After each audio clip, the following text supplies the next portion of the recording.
Bismillahirrahmanirrahim. Assalamualaikum warahmatullahi wabarakatuh. Innal hamdalillah nahmaduhu wa nasta'inuhu wa nastaghfiruh wa na'udzu billahi min syururi anfusina wa min sayyiati a'malina. May yahdihillahu fala mudhillalah wa may yudlil fala hadiyalah.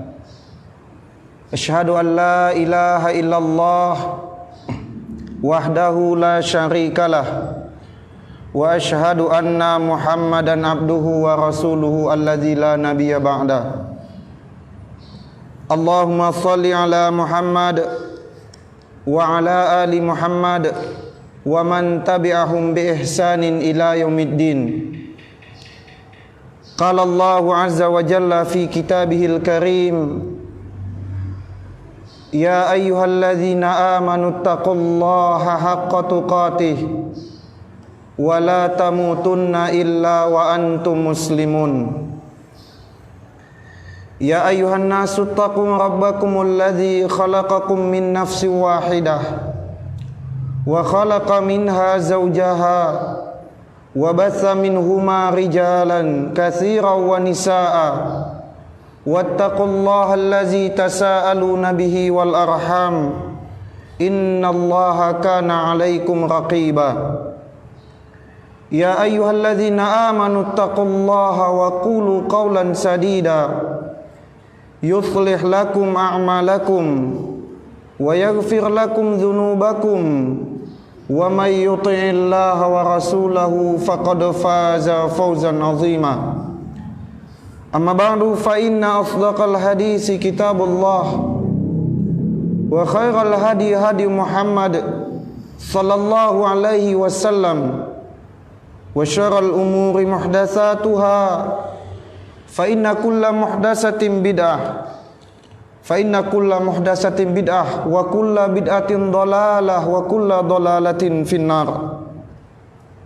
Ikhwani wal akhwat, jamaah salat maghrib, a'azzani Allah wa iyyakum jami'an. Kembali kita bersyukur kehadirat Allah Jalla wa Ala, di mana Allah Tabaraka wa Ta'ala telah mencukupkan segala kebutuhan hidup kita. Bedakan antara kebutuhan dan keinginan hidup. Allah Jalla wa Ala memberikan kebutuhan tidak memandang strata seseorang. Memberikan kebutuhan hidup tidak melihat ianya seorang yang berpangkat ataukah tidak, ianya memiliki kedudukan ataukah tidak, orang kaya atau rakyat jelata, atau orang fukara atau orang-orang agniya di antara mereka, orang-orang kulit putih maupun kulit gelap, semua diberikan kebutuhan oleh Allah Tabaraka wa Ta'ala. Kita lihat orang yang dia sulit untuk sekedar mengisi kekosongan, untuk menutupi satu jengkal ya, daripada perutnya, akan tetapi ia masih hidup sampai detik ini, menunjukkan apa? Kebutuhannya akan hidup telah Allah cukupkan. Tidak ada satupun kezaliman yang Allah letakkan bagi hamba-hambanya, tidak memandang agama maupun suku serta ras. Semua kebutuhan hidup Allah Jalla wa Ala cukupkan. Lihat kebutuhan makan, kendati di atasnya ada orang-orang yang tidak sama seperti kita 3 kali makan sehari semalam, tapi sampai detik ini ia masih hidup. Diberikan kebutuhan oksigen, tidak bayar. Lihat bagaimana mahalnya orang yang pergi ke rumah sakit, diberikan alat bantu oksigen. Setiap tabungnya dia harus mengeluarkan sekian rupiah. Kebutuhan akan minum, lihat bagaimana nikmat minum ini diberikan bukan saja orang-orang yang beriman kepada Allah dan hari akhir. Inilah kebutuhan.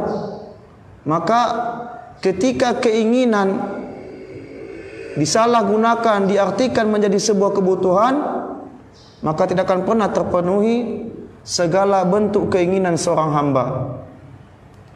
Maka segala puji syukur kepada Allah Jalla wa'ala, di mana Allah telah mencukupkan segala nikmatnya kepada kita, segala kebutuhan hidup yang dengannya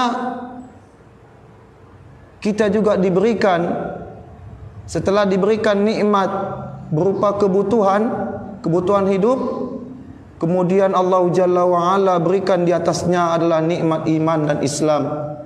Nikmat hidayah setelah Islam, dia adalah nikmat yang sangat besar yang mesti kita syukuri kepada Allah Jalla wa'ala. Bagaimana tidak kita mesti mensyukuri atasnya?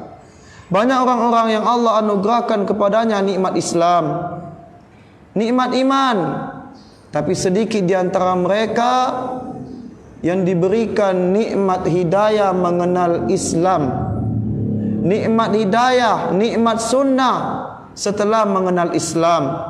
Banyak orang-orang yang mencukupkan diri dengan ibadah zahiriyah semata. Orang yang baru hijrah dari jalan maksiat, dia palingkan dirinya dari jalan maksiat menuju nidaur rahman, panggilan kasih sayang Allah. Dia cukupkan dirinya hanya kepada ibadah-ibadah zahir, ibadah salat, ibadah salat sunnah rawatib, tanpa lagi menambah ilmu-ilmu agama. Padahal kita tahu bersama bahwasanya seseorang tidak akan bisa tahu perkara-perkara agama sampai perkara yang paling kecil di dalam agama ini. Makan dengan tangan kanan, masuknya lalat di dalam sebuah minuman. Kita tahu bahwasanya di dalam sebuah nyamuk atau lalat ini, di sebelah sayapnya ada racun, di sebelah sayapnya ada penawar, kalau bukan dari hadis Nabi sallallahu alaihi wasallam. Dan ini adalah ilmu, dan ilmu itu didapatkan dengan dituntut, dengan didatangi. La yustatal ilm bi rahatil jism. Kata seorang ulama yang bernama Yahya bin Abi Katsir rahimahullah, tidaklah didapatkan ilmu itu dengan badan yang santai. Tidak ada orang-orang yang hari ini ia bertaubat kepada Allah, hari ini ia hijrah kepada Allah, tahu-tahu besok pagi ketika ia bangun dia tahu bacaan solat secara umum, baca tahiyat. Kita tahu bahwasanya kita mampu tahu baca bacaan solat itu dikarenakan ilmu. Ada usaha dan upaya kita untuk menghafalnya. Ini dalam perkara-perkara yang nampak. Lalu bagaimana dengan perkara agama yang sangat besar? Maka seyogyanya kita bersyukur kepada Allah. Alhamdulillahillazi bi ni'matihi tatimun ni'mah. Segala puji syukur yang Allah telah mencukupkan segala nikmat kepada kita. Dan di antara nikmat yang mesti kita syukuri adalah dilembutkan hati kita untuk datang menghadiri halaqah ilmu. Karena tidak semua orang diberikan hidayah di atas ini. Dan selanjutnya kita berdoa kepada Allah agar kiranya Allah mengistiqomahkan kita di jalan menuntut ilmu agama ini. Karena tidak ada jaminan seorang hamba yang hari ini ia berada di atas ketaatan, hari ini ia berada di jalan menuntut ilmu agama, akhir dari kehidupannya ia akan tetap berada di jalan menuntut ilmu agama. Tidak ada jaminan. Tidak ada jaminan bagi kita, termasuk bagi orang yang tengah berbicara di hadapan kita bersama ini. Maka Nabi SAW mengajarkan kepada kita doa. Dengan doa meminta dengan 3 perkara. Allahumma inni as'aluka ilman nafi'an. Ya Allah, kami meminta kepadamu dengan ilmu yang bermanfaat. Wa rizqan thayyibah, rizki yang thayyib, rizki yang baik, rizki yang halal lagi thayyib. Wa amalan mutaqabbala, dan amal yang diterima, menunjukkan bahwasanya ada amal yang tidak diterima oleh Allah Jalla wa Ala. Selanjutnya salawat serta salam semoga tercurahkan kepada suri tauladan kita Rasulullah Muhammad sallallahu alaihi wa ala alihi wasallam. Kita berharap lewat amalan lisan ini, salawat adalah amalan lisan. yang mungkin banyak orang tidak menganggapnya sebagai amalan besar. Tetapi betapa banyak amalan besar itu dipandang remeh hanya dikarenakan perkara hati. Dan betapa banyak amalan kecil itu di sisi Allah dipandang sebagai amalan besar disebabkan karena amalan hati. Dan salawat, sebagaimana banyak orang-orang yang meremehkan amalan salawat ini. Di saat kita tidak mampu atau sulitnya seseorang yang berdiri di atas sunnah di akhir zaman, jamaah pikir orang yang komitmen di atas sunnah di akhir zaman itu sangat mudah? Sulit. Sulit sekali. Butuh keistiqomahan, butuh hati yang sabar, butuh daripada kekuatan mental dari celaan, bulian, hinaan dari orang-orang sekitar, dan itu menjadi sunnatullah. Sulit berdiri di atas jalan istiqamah di akhir zaman, dan Allah berikan amalan termudah lewat salawat kepada Nabi sallallahu alaihi wasallam. Senantiasa basahkan lisan kita, senantiasa lazimkan lisan kita untuk bersalawat kepada Nabi sallallahu alaihi wasallam. Kita berdoa kepada Allah dengan nama Allah yang husna dan sifatnya yang ula, dengan nama Allah yang maha indah dan sifat-sifatnya yang maha tinggi lagi mulia, agar Allah Jalla wa'ala pertemukan kita dengan Rasulullah di telaganya, dan yang dijanjikan kepada Nabi sallallahu alaihi wasallam di padang mahsyar, hari di mana pada hari itu tidak lagi manfaat harta dan anak-anak. Yauma yanfa'u malun wala banun illa man atallaha biqalbin salim, biqalbin salim. Yauma la yanfa'u malun wala banun, kata Allah. Hari di mana pada hari itu harta dan anak-anak yang kita banggakan sekarang ini la yanfa', tidak bermanfaat sama sekali. Illa man atallah, kecuali orang-orang yang mendatangi Allah, biqalbin salim, dengan tauhid, dengan amal saleh, dengan amal yang tercakup di dalamnya dua hal, ikhlas dan ittiba. Amalan yang memurnikan segala amal lillahi ta'ala, dan ittiba sesuai dengan petunjuk Nabi sallallahu alaihi wasallam. Hari di mana pada hari itu orang-orang akan saling berlepas diri. Seorang suami akan berlepas diri dari istrinya, sebaliknya seorang istri akan meminta pertanggungjawaban terhadap suaminya terkait di mana ketika hidup di dunia dirinya tidak mendapatkan ilmu agama dari seorang suami. Al-akhillau yawma idzin ba'dhum li ba'din illal muttaqin. Pada hari itu, kata Allah tabaraka wa taala dalam Al-Quran surah Az-Zukhruf, orang-orang yang di dunia saling berkasihani, saling berkasih sayang, pada hari itu orang-orang akan saling membenci. Seorang ayah akan membenci anaknya, sebaliknya seorang anak akan memintai pertanggungjawaban terhadap agama, dikarenakan dirinya masuk ke dalam neraka Allah sementara kedua orang tuanya masuk surga. Orang-orang akan saling bertengkar, illal muttaqin, kecuali orang-orang yang saling berkasih sayang dikarenakan Allah Jalla wa'ala, saling bertakwa, saling nasihati di atas ketakwaan kepada Allah Jalla wa'ala. Maka bersyukurlah kepada keluarga di mana ia nyinyir, di mana ia tegas terhadap anak-anaknya untuk memberikan kehidupan agama di tengah-tengah keluarganya. Kendati ia dicap sebagai seorang ayah yang tegas di mata anak-anaknya demi agama, demi tanggung jawabnya di hadapan Allah Jalla wa'ala. Bukankah masing-masing dari kita memiliki tanggung jawab? Kullukum ra'in wa kullukum mas'ulun an ra'iyatihi. Setiap kalian adalah pemimpin, dan setiap pemimpin akan dimintai pertanggungjawaban terhadap apa yang ia pimpin.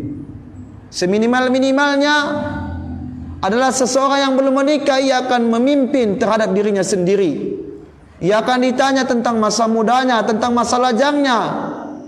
Konon lagi kepada kita yang berstatuskan sebagai seorang suami, sebagai seorang kepala keluarga yang memiliki anak gadis yang tengah beranjak remaja, mesti kita pahamkan padanya tentang hal-hal yang membuat Allah murka terhadap dirinya dan kepada ayahnya itu sendiri. Ikhwani wal akhwat, a'azzani Allah wa iyyakum jami'an. Allah Jalla wa Ala berfirman di dalam Al-Qur'anul Karim, di Quran surah Al-Mulk ayat 12, di surat Tabarak, innal ladzina yakhshawna rabbahum bil ghaib lahum maghfiratu wa ajrun kabir. Sesungguhnya orang-orang yakhshaw, orang-orang yang takut dengan Rabbnya, Rabbihim bil ghaib, ketika mereka sendirian, ketika mereka tidak berada di tengah-tengah orang lain, ketika mereka tengah berkhalwat kepada Allah, mereka takut. Mereka takut kepada Allah tatkala mereka sendiri. Allah janjikan kepadanya dua hal, dan itu menjadi cita-cita kita. Cita-cita orang yang beriman kepada Allah dan hari akhir. Apa janji Allah? Lahum maghfirah. Pada mereka Allah curahkan ampunan, pertaubatan, taubat dari Allah Jalla wa Ala. Lahum maghfiratu wa ajrun kabir. Dan Allah berikan pahala yang sangat besar, surga Allah, surga Firdaus, dan itu adalah cita-cita kita di atas dunia ini. Banyak orang-orang yang menampakkan amalan zahir di hadapan manusia pada umumnya, menampakkan amalan untuk dipandang saleh, untuk dipuji oleh khalayak ramai. Fulan alim ya, fulan saleh ya. Kendati itu amalan tidak pernah ia sebutkan di hadapan orang.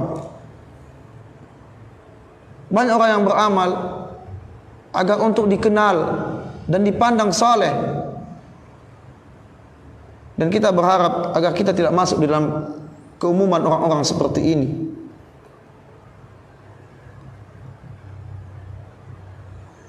Innal ladzina yakhshawna rabbahum, orang-orang sesungguhnya orang-orang yang takut kepada Allah tatkala mereka berkhalwat kepada Allah. Dan ini sulit. Sulit ya ikhwan, sulit ya akhwat. Orang-orang yang tidak bermaksiat tatkala ia sedang sendirian kepada Allah tabaraka wa taala. Mungkin kita mampu untuk tidak berdosa tatkala kita bersama di tengah anak kita, kita tidak melakukan dosa, tidak melakukan fahisyah, perbuatan dosa yang menggugurkan amal. Di tengah teman-teman soleh kita, kita tidak melakukan dosa dan maksiat.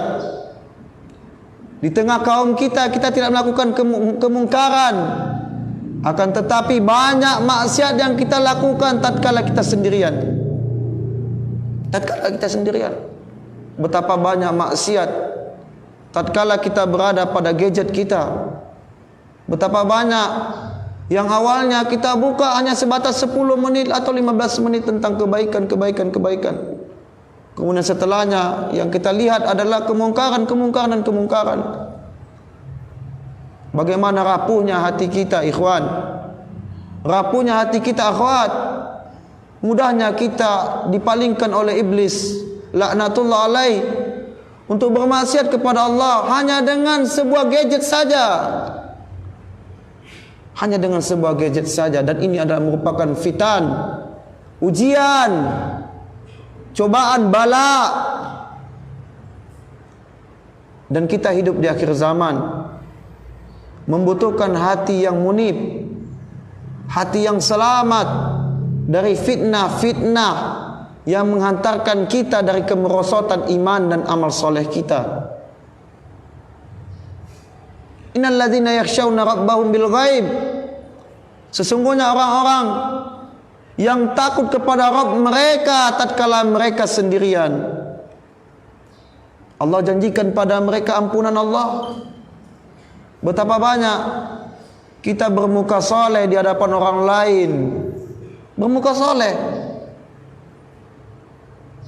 kita tampakkan amalan zahir, akan tetapi tatkala kita menyendiri di hadapan Allah, berkhalwat dengan Allah, berdua dengan Allah, Allah antar kepada kita nikmat, sementara kita antar kepada Allah kemungkaran dan maksiat. Mungkin sering dari kita mendengar hadis Nabi, hadis tentang ihsan, hadis Jibril yang sangat panjang. Ketika Jibril datang kepada Nabi SAW dalam bentuk laki-laki yang bagus parasnya, memakai pakaian yang putih bersih. Kemudian ia dekatkan lututnya kepada lutut Nabi SAW. Kemudian dia ditanyakan perkara, yang maksud dari perkara ditanyakan itu untuk mengajarkan kepada para sahabat, beberapa sahabat bersama Nabi SAW pada saat itu. Di antara ilmu yang malaikat Jibril alaihissalam ajarkan adalah pertanyaan, manil ihsan? Apa itu ihsan? Kemudian Nabi SAW bersabda menjelaskan, anta'budullaha ka'annaka tarahu. Kamu beribadah kepada Allah Jalla wa'ala, Rabbul Izzati wal Jalalah, seolah-olah engkau melihat Allah, seolah-olah kita melihat Allah Jalla wa'ala. Fa illam takun tarahu fa innahu yaraka. Kemudian diberikan alternatif kedua, ketika kamu tidak mampu menghadirkan Allah di hadapan kamu, fa illam takun tarahu fa innahu yaraka, fa innahu yaraka. Sesungguhnya Allah Jalla wa Ala melihat kita. Lihat betapa banyak orang-orang yang tidak mengaplikasikan daripada makna ihsan. Makna ihsan. Mungkin kita tidak sekali dua kali mendengarkan hadis Jibril ini, tapi pernahkah kita aplikasikan ini hadis tatkala kita tengah berkhalwat kepada Allah Jalla wa'ala, tatkala kita sendirian kepada Allah Jalla wa'ala? Pernahkah kita bawa hadis ini di tengah-tengah tatkala kita berduaan dengan gadget kita? Pernahkah kita melarang diri, menahan diri dari membuka-buka hal yang menjatuhkan ke dalam perbuatan fahisyah? Inilah bentuk daripada orang-orang takut kepada Allah tatkala ia berkhalwat kepada Allah Jalla wa'ala. Seseorang yang berada di sebuah ruangan, di mana ruangan itu dipenuhi dengan 4 sudut CCTV, maka orang itu tidak akan membuat sesuatu gerakan yang mempermalukan dirinya di tengah-tengah manusia. Dia tidak akan mau mengupil. Dia tidak akan mau mengupil kemudian akan membulat-bulatkan upilnya. Tidak akan mau, karena itu akan menghinakan dirinya di hadapan manusia. Dia tidak akan mau menggaruk-garuk badannya, kemudian mencium tangan yang telah ia pakai untuk menggaruk. Karena itu akan menghinakan dirinya di hadapan manusia. Maka semesti seperti itulah kita ketika kita berakhlak kepada Allah Jalla wa'ala. CCTV dunia memiliki masa tenggang, ia akan rusak, ia tidak akan bisa memantau. Lalu bagaimana dengan CCTV Allah? Allah tidak akan melihat kita tidak hanya ketika kita sholat saja, ketika kita berada di masjid saja. Tidak. CCTV Allah, ilmu Allah melingkupi, mencakup kepada 24 jam dari kehidupan kita. Maka benahi diri. Sebagaimana tema kita pada malam hari yang berbahagia ini, membenahi diri kita dari hal-hal yang bersifat daripada penyakit-penyakit hati. Dari hal-hal mungkin kita mampu telah berhijrah secara zahiriyah, secara yang nampak, tapi terkadang kita tidak mampu menangkis dari hal-hal yang merusak amal, dari perkara-perkara hati, dari perkara-perkara amalan hati, dari perkara-perkara penyakit hati. Ikhwani wal akhwat, a'azzani Allah wa iyyakum jami'an. Hukum umum di padang mahsyar, seseorang dimasukkan ke dalam surga Allah menunjukkan bahwasanya orang itu telah diampuni kesalahannya oleh Allah Jalla wa Ala. Telah diampuni kesalahannya oleh Allah Jalla wa Ala. Dan mereka adalah orang yang beruntung. Dan betapa banyak dari kita, ikhwan, amalan kita tidak tahu apakah maksiat kita tidak tahu apakah maksiat kita diampuni oleh Allah.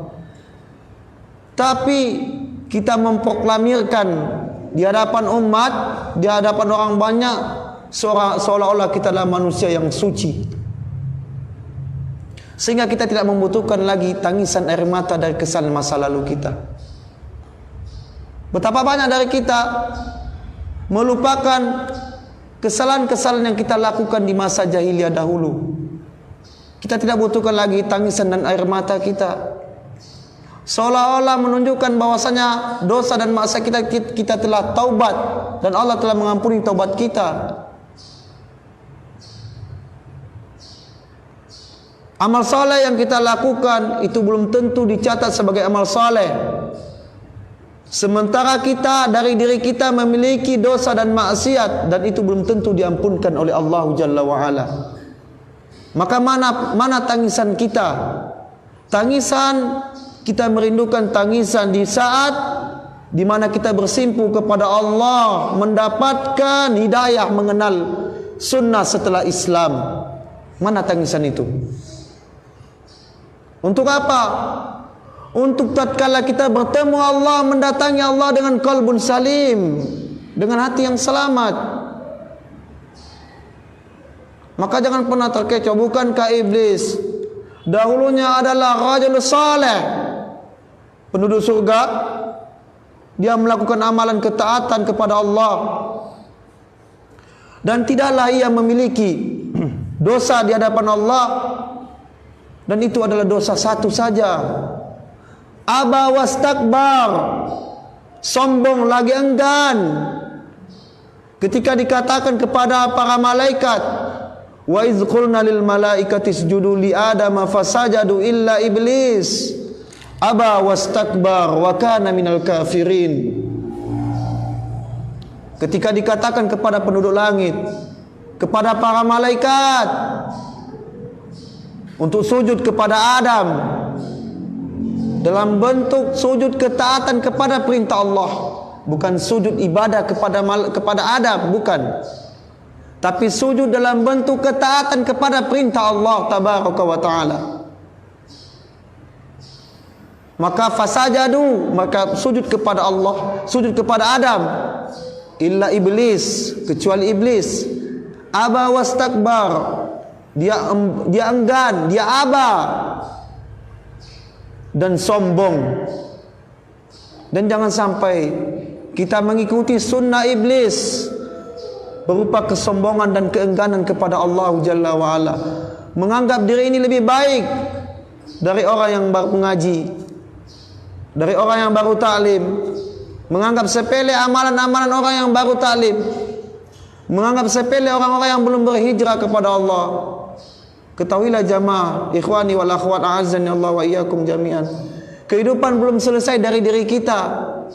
Kita belum ditentukan sebagai penduduk surga sampai kita mendatangi maut dalam keadaan kita beramal saleh.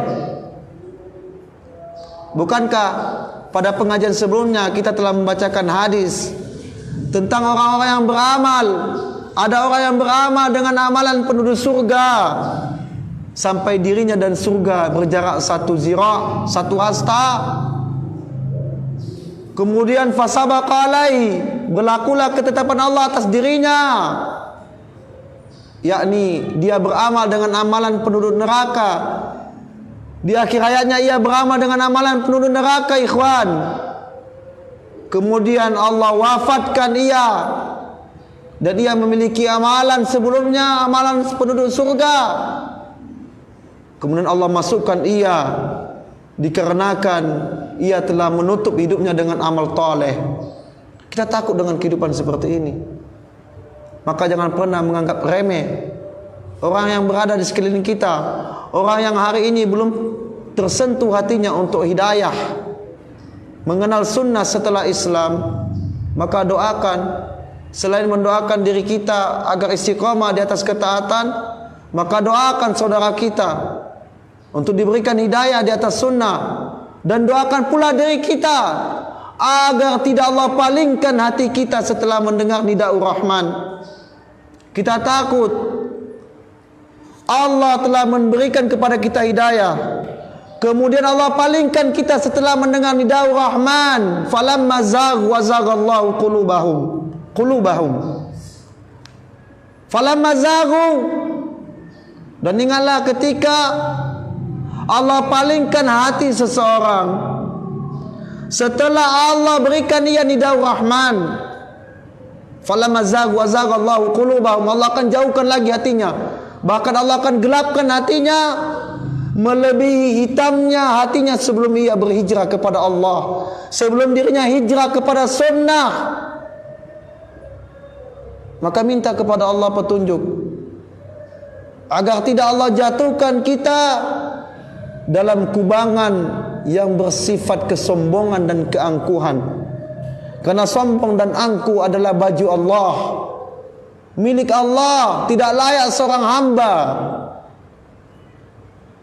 yang konteksnya ia hanya seorang hamba, tidak pantas baginya untuk mempertontonkan kesombongan di hadapan umat, di hadapan manusia.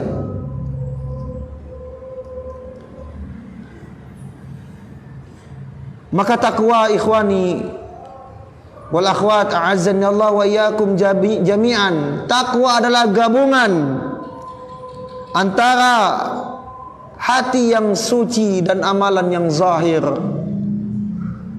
Taqwa mu'allafatun baina qalbin tahir wa amalin zahir.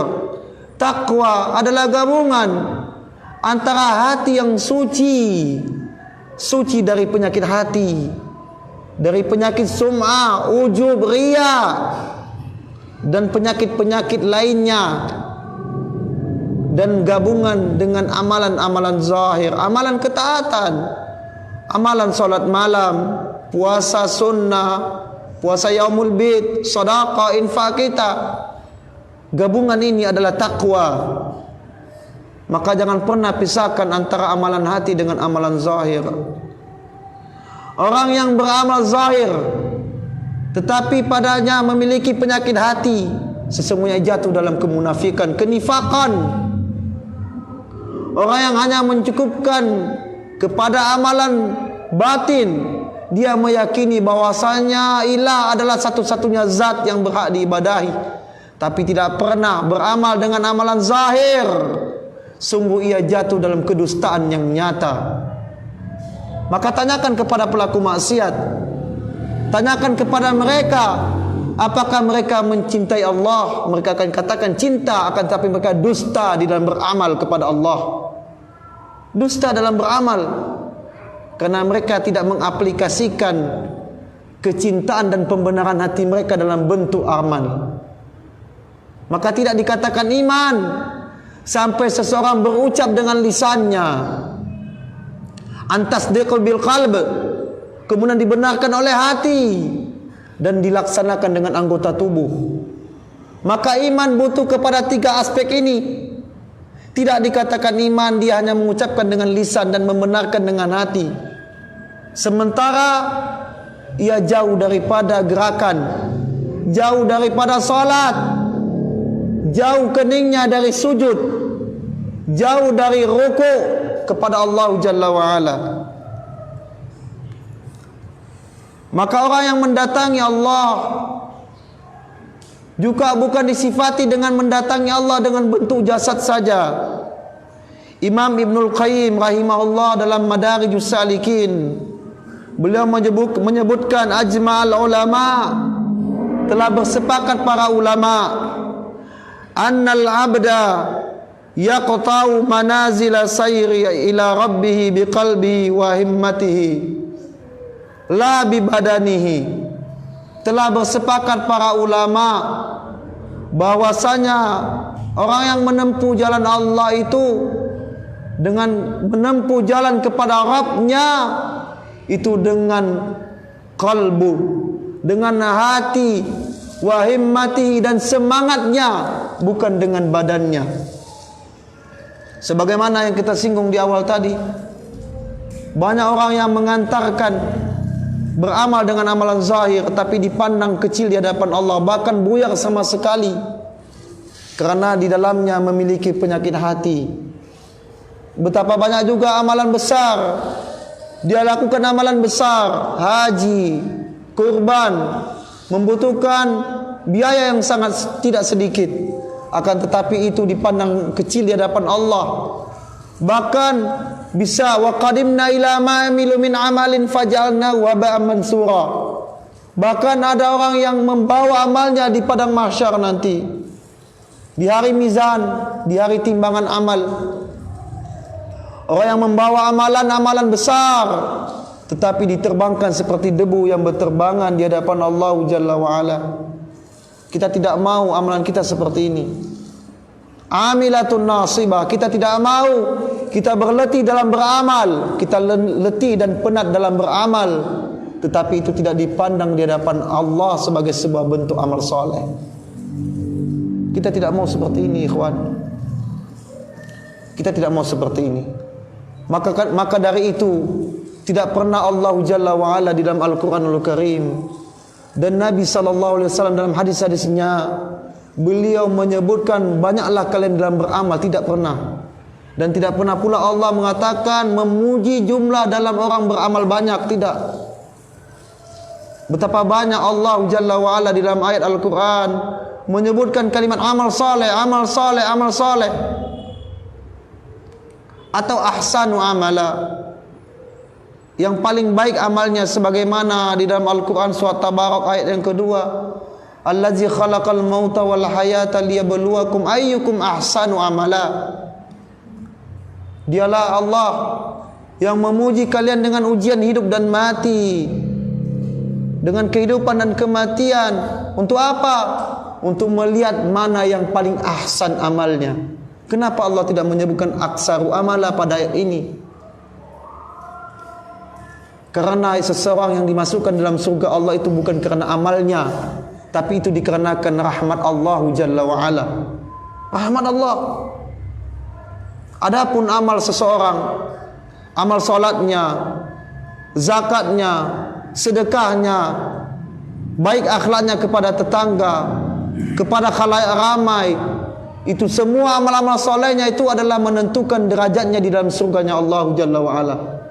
Adapun seseorang yang masukkan seseorang ke dalam surga Allah, itu dikarenakan rahmat Allah. Maka jangan pernah bangga dengan amal. Jangan pernah bangga dengan amal. Amal itu bisa saja Allah terbangkan seperti debu yang berterbangan, ya ikhwan. Sangat mudah bagi Allah untuk menghapus amal-amal kita. Sebagaimana sangat mudah bagi Allah untuk memalingkan hati kita saat ini. Sekarang ini kita berada di atas ketaatan, sangat mudah bagi Allah untuk memalingkannya. Seseorang yang pada hari ini, pada pagi hari berada di atas ketaatan, pada sore harinya seseorang akan bisa masuk dalam kekafiran. Sebagaimana dalam hadis Nabi SAW. Maka minta kepada Allah agar Allah berikan kita keistiqomahan, agar Allah jauhkan kita dari sifat-sifat hati yang membinasakan, dan gabungkanlah amalan hati dengan amalan zahir. Jangan mencukupkan dengan hijrah fisik semata. Pelajarilah, rawatlah hati kita. Inna fil jasadi mudghah, kata Nabi SAW, hadis yang sangat populer. Sesungguhnya pada manusia itu memiliki segumpal darah, segumpal daging. Wa idza saluhat jasadu kullu, wa idza fasadat jasadu kullu, wa hiya qalb. Ada segumpal daging. Apabila daging ini baik, maka baiklah seluruhnya. Apabila buruk yang segumpal ini, maka buruklah selainnya. Ketahuilah yang dimaksud dalamnya adalah hati. Maka bersihkanlah hati kita, benahi diri kita, ikhwan wal akhwat, a'azzanallahu wa iyyakum jami'an. Jauhkan daripada rasa-rasa ghamtun nas, merendahkan manusia. Al-kibar, kata Nabi SAW, batarul haq wa ghamtun nas. Mungkin kita paham betul bahwasanya sombong itu adalah menolak kebenaran, tapi sedikit dari kita yang selamat dari merendahkan manusia. Sedikit dari kita yang diselamatkan dari sifat merendahkan manusia. Bahkan tak jarang dari kita orang yang taklim, ikhwan, sangat mudah bagi kita untuk merendahkan orang. Dan inilah talbis iblis. Inilah tipu daya, jeratan iblis untuk memalingkan seorang hamba, kendati hamba itu telah berada di jalan ketaatan kepada Allah. Mungkin ia tidak mampu masuk dalam pintu bid'ah, tapi bisa saja iblis itu masuk. Bisa saja orang itu terlena, terpeleset dari pintu merendahkan manusia.